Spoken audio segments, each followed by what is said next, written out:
이 영상은 전체 공개용 하이라이트 영상입니다. 풀영상은 멤버십에서 제공됩니다. 비록 하이라이트이지만 작은 유익이라도 드렸길 바랍니다. 감사합니다. 안녕하세요 여러분, 황관장입니다. 드디어 컨택트 리뷰 3부입니다. 사실 처음 컨택트 일부 리뷰 시작할 때 과연 미시세계의 작동 원리에 대해 설명하는 날이 올까 하는 뜻모를 의문이 있었습니다. 왜냐하면 내용 한 편 한 편이 어려운 내용이기에 이걸 이해하는 분들이 과연 얼마나 계실까 하는 물음표가 제 마음에 있었기 때문입니다. 하지만 생각보다 너무 많은 분들께서 앞의 내용들을 잘 이해해 주시는 걸 보고 놀랐습니다. 댓글을 보면서 여러분의 내공을 느꼈습니다. 제 영화 리뷰를 보기 위한 멤버십 가입자 수도 매일같이 늘어나고 있습니다. 꾸준히 말이죠.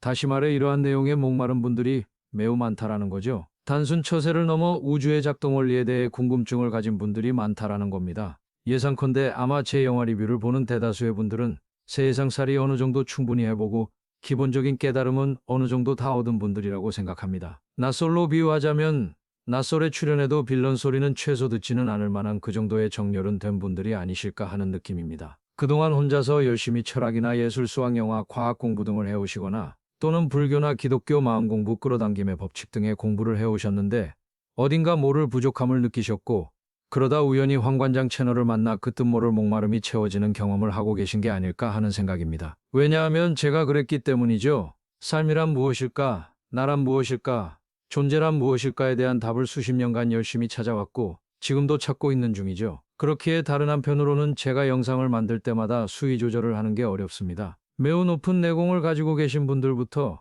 이러한 우주의 작동 원리에 대해서 처음 고민을 시작해 보신 분들도 계실 테니까요. 이번 영상을 만듦에 있어서도 그랬습니다. 어디까지 무엇을 드려야 할까? 조용히 앉아서 또는 산책을 하면서 운전을 하면서 감흥하고 감흥했습니다. 그리고 내린 결론은 2부보다는 조금 어렵게 가자. 많이는 아니지만 살짝만 어렵게 가보자 하고 생각을 했습니다. 그래서 미리 말씀드리지만 어렵습니다. 여러분 오늘 내용 조금 어렵습니다.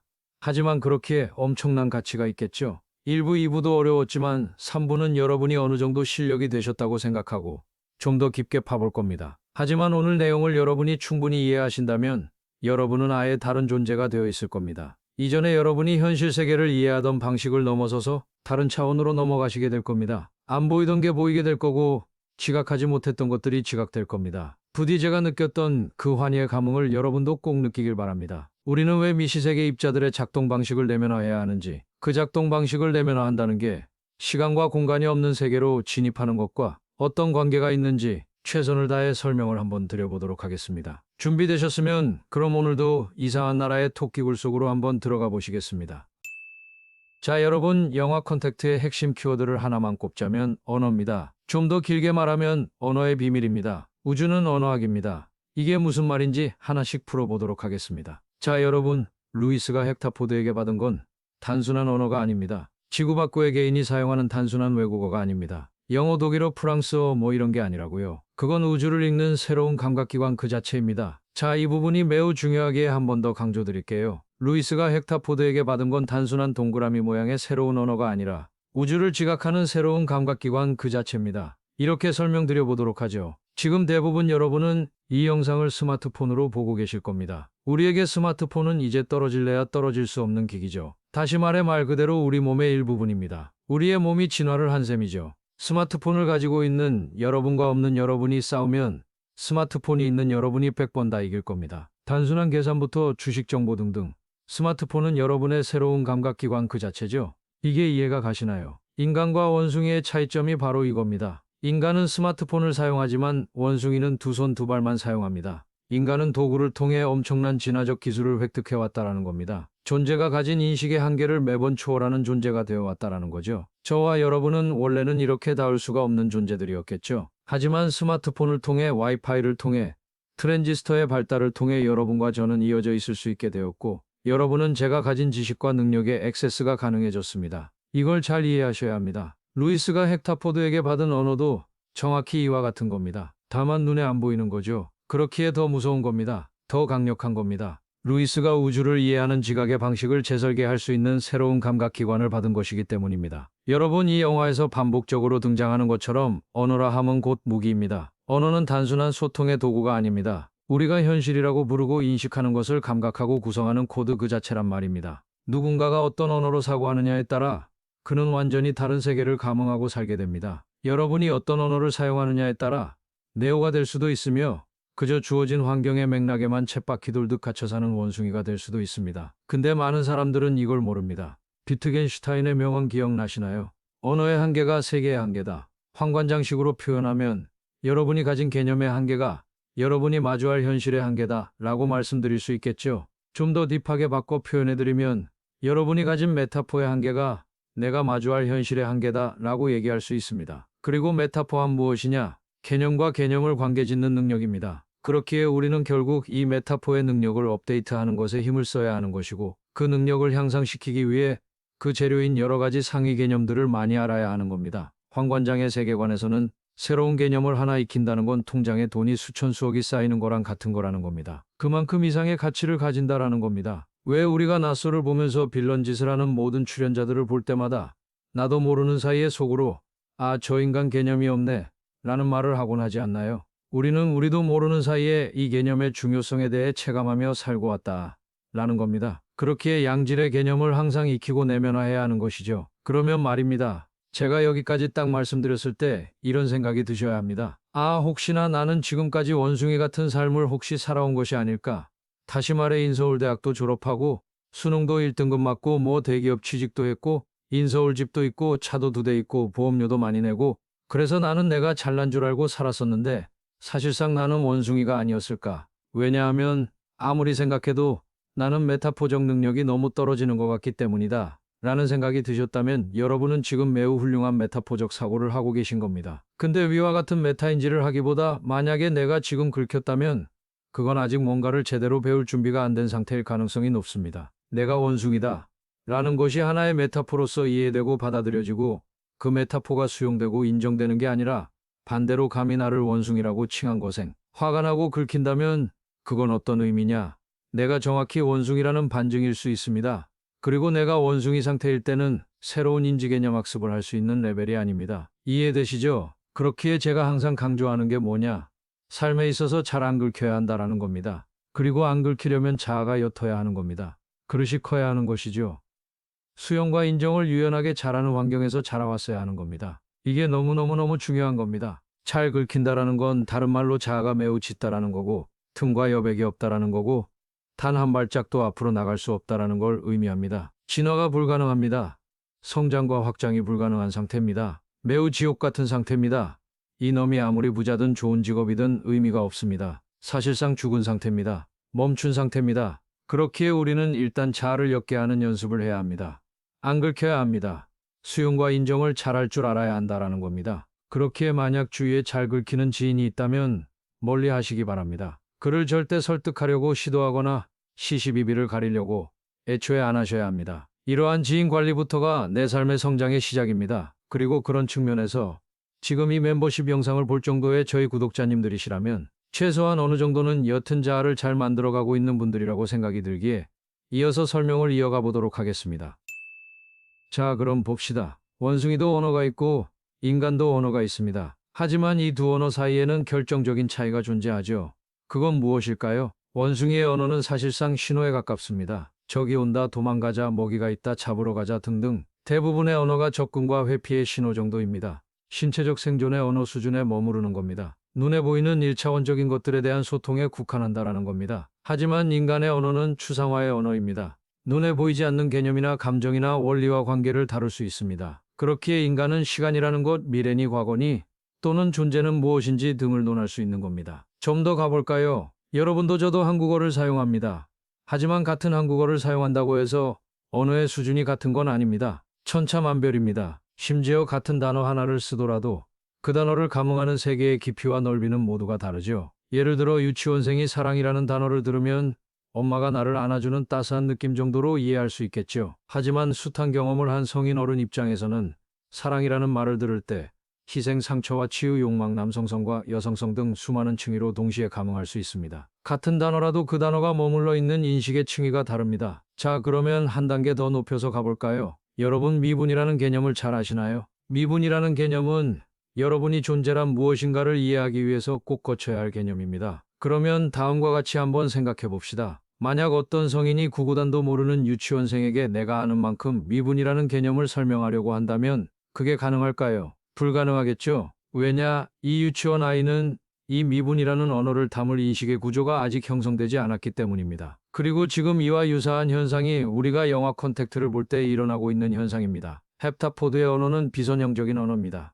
인간의 언어는 다분히 선형적이죠. 우리는 시간순으로 인과적으로 세상을 바라봅니다. 나는 솔로라고 제가 말씀드리면 매우 편안하죠. 하지만 나는 솔로를 거꾸로 말해보세요. 라고 하면 답이 바로 안 나옵니다. 시간이 한참 걸립니다. 어떤 분은 20초 이상 걸리는 분도 있을 겁니다. 로솔루나 이렇게 바로 안 돼요. 어떠세요? 바로 느껴지시죠? 인간이 얼마나 선형적으로 사고하도록 길들여져 왔는지, 그렇기에 지금까지 거시세계의 논리 구조로만 세상을 살아온 인간은 지극히 당연히 루이스가 도대체 어떻게 미래를 감흥했는지, 저게 무슨 의미인지, 비선형적으로 시간을 인식한다는 게 뭔지 아예 감도 안 잡힙니다. 헵타포드의 언어를 담을 인식의 구조가 애초에 없기 때문이죠. 미분을 이해 못하는 유치원생의 상태입니다. 자, 그러면 유치원생이 미분을 이해하기 위해서는 어떤 단계를 거쳐야 할까요? 이 과정을 한번 잘 따라와 주시기 바랍니다. 이 유치원생의 이름을 민지라고 하겠습니다. 민지는 먼저 수라는 언어를 알아야 합니다. 하나가 무엇인지, 둘이 무엇인지, 셋이 무엇인지 이 수 개념을 감각적으로 느낄 줄 알아야 합니다. 그리고 이게 되면 더하기 빼기라는 연산, 즉 변화의 언어를 익혀야 합니다. 그리고 곱셈과 나눗셈이라는 반복과 분할의 언어를 익혀야 합니다. 이상과 연속이라는 개념, 극한과 수렴과 무한이라는 개념을 익혀야 합니다. 그리고 그 위에 드디어 변화의 변화라는 미분의 개념이 얹혀질 수 있는 거예요. 지금 제가 위에 말씀드린 거 제대로 이해하신 분 많지 않을 겁니다. 구구단만 할 줄 알면 되는 거네. 분수의 덧셈, 뺄셈, 곱셈, 나눗셈만 할 줄 알면 되는 거네. 중고등학교 수학 문제만 풀 줄 알면 되는 거네. 이렇게 이해하셨다면 틀린 겁니다. 문제를 풀 줄 아는 거랑 개념을 내면화하는 거는 아예 다른 얘기입니다. 문제를 단순히 풀 줄 아는 거는 AI 같은 연산만 할 줄 아는 거고, 개념을 내면화하는 건 메타포를 짓는 것이기 때문입니다. 개념과 개념의 관계성을 이해하는 것이기 때문입니다. 왜 우리가 낯설을 보면 좋은 대학 나온 고학력자들이나 전문직들이 말도 안 되는 똥볼을 차는 모습들을 매우 자주 봅니다. 이들 대부분은 수능 1등급 출신일 겁니다. 수능 미적분 단원 문제 만점 받았을 겁니다. 하지만 소위 말하는 사회적 지능이 빵점인 거예요. 남자와 여자라는 함수 사이의 관계성에 대한 이해가 매우 낮은 겁니다. 이해되세요? 아예 다른 영역이라 이 말입니다. 미적분 수학 문제를 단순히 풀고 맞추는 거랑 미분을 개념적으로 충분히 이해하는 거랑은 아예 다른 영역이다. 라고까지 할 수 있다라는 겁니다. 미분은 단순히 문제풀이 수학이 아닙니다. 변화를 읽는 언어입니다. 여기서 중요한 건 미분이란 개념을 언어로 받아들이는 자세입니다. 수학 문제가 아니라 언어라는 거예요.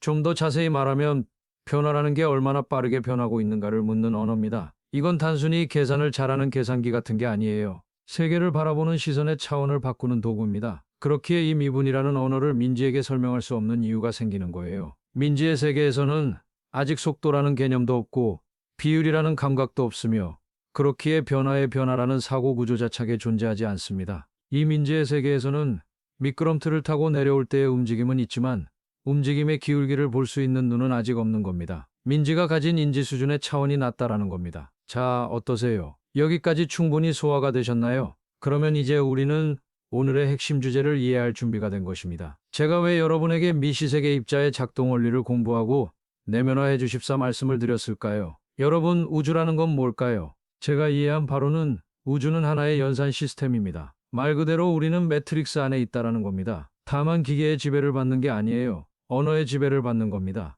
다시 말해 우리가 가진 인식 능력의 지배를 받는 거예요. 내가 가진 인식 능력만큼 지배받고 내가 가진 인식 능력만큼 자유로워지는 겁니다. 존재라 함은 완성된 실체가 아니에요. 고정된 실체가 아니에요. 계속해서 계산되고 있는 하나의 함수의 현재값, 그 자체인 겁니다. 입자 역시도 마찬가지죠. 고정된 점이 아니라 파동함수의 연산 결과로 일시적으로 드러나는 값이죠. 이게 잘 이해 안 되실 겁니다. 그래서 제가 미시세계 입자들을 공부해야 한다라고 말씀드린 겁니다. 왜냐, 영화에서 헵타포드가 루이스에게 준 그 동그란 언어가 바로 미시세계 입자 그 자체이기 때문입니다. 그렇기에 여러분은 이 입자들의 성격과 작동 방식을 내면화하는 만큼 이 영화가 말하는 깊이에 한 걸음 더 다가갈 수 있는 겁니다. 민지가 미분을 이해하기 위해서 수학적 언어를 내면화해야 하듯 여러분이 비선형적 사고, 다시 말해 시간과 공간이 없고 모든 것이 한순간 한 곳에 동시에 존재하고 발생한다 라는 신기한 개념을 감흥하기 위해서는 미시세계 입자들의 작동 방식을 최소한 내면화해야 한다라는 겁니다.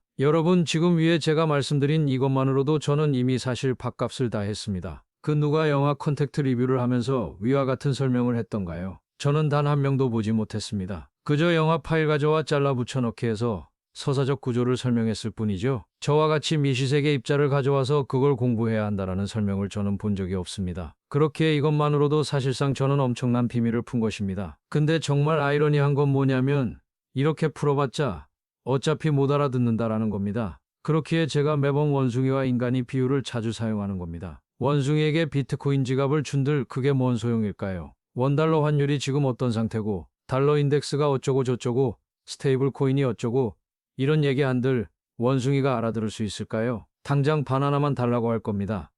지금 제가 설명한 미시세계의 입자가 왜 중요하고 그걸 내면화했을 때 시간과 공간이 없다라는 개념에 좀 더 가까이 감흥할 수 있고 그게 뭘 의미하는지 이렇게 대놓고 오픈해서 던져도 도달할 사람만 도달하고 결국 대다수는 도달 못합니다. 도달 못한 채 거시세계의 껍데기 속에 갇혀 허우적대다가 인생 종칠 겁니다. 그렇기에 제가 저희 찐 구독자님들께만 지난 추석에 숙제를 내어드린 겁니다. 내년 추석이 되었을 때는 꼭 미시세계의 작동 원리에 대해 지금보다 내면화된 존재로 변모해 주십사 하고 말이죠. 자, 그러면 보너스입니다. 일단 구독자님들께서 최소한의 기본은 공부해 오셨다고 가정하고 좀 더 친절하게 입에다가 떠먹여드리는 설명을 드려보도록 하겠습니다. 여러분, 코크나 랩톤은 실제하지만 볼륨은 없습니다. 사이즈가 없어요. 그렇기에 특정한 장의 진동이 잠시 국소화된 사건입니다. 이벤트라는 거예요. 바다의 파도를 이해하시면 도움이 됩니다. 바다는 하나의 필드입니다. 장이에요. 거기에 바람이 불면 또는 어떤 힘이 작용하면 파도라는 게 생기죠. 하나의 이벤트가 생깁니다. 잠시 생겼다가 사라지는 이벤트 말이죠. 이게 코코와 랩톤 같은 거라는 겁니다. 다시 말해 이들 입자들은 고전적으로 말하는 물질의 덩어리 같은 게 아닙니다. 관계성의 패턴이고 상호작용의 코드예요. 이들은 어떻게 상호작용하냐? 위상, 스핀, 공명 등으로 서로 소통합니다. 이 위상이나 스핀이나 공명이라는 방식은 시간과 공간의 구애를 안 받습니다. 왜냐? 이들의 세계에서는 애초에 시공간이 생성 자체가 안 되어 있기 때문입니다. 우리가 흔히 말하는 시간이나 공간이라는 건 사실 거시적 평균값입니다. 수많은 입자들이 상호작용을 해서 원자 규모 이상 일정한 규모 이상 모여야 거리라든가 순서라든가 지속이라든가 하는 개념이 생기는 거예요. 하지만 원자보다 훨씬 더 작은 수준인 플랑크 길이 정도에서는 여기와 저기라는 구분이 무의미해집니다. 여기서 공간은 입자들의 관계작용으로 바뀌어버립니다. 마찬가지로 플랑크 시간 이하로 내려가면 이전과 이후, 다시 말해 과거와 미래의 구분이 무너져 버립니다. 여기서 시간은 사건 간의 간격이 아니라 더 많은 황관장의 리뷰를 보고 싶으신 분들은 멤버십에 가입해주세요. 황관장만의 깊은 철학이 담긴 약 1000여 개의 영상이 여러분을 기다리고 있습니다. 듣기만 해도 내면이 성장되고 정렬이 됩니다. 삶이 달라집니다. 부디 그 기회를 놓치지 마세요. 감사합니다.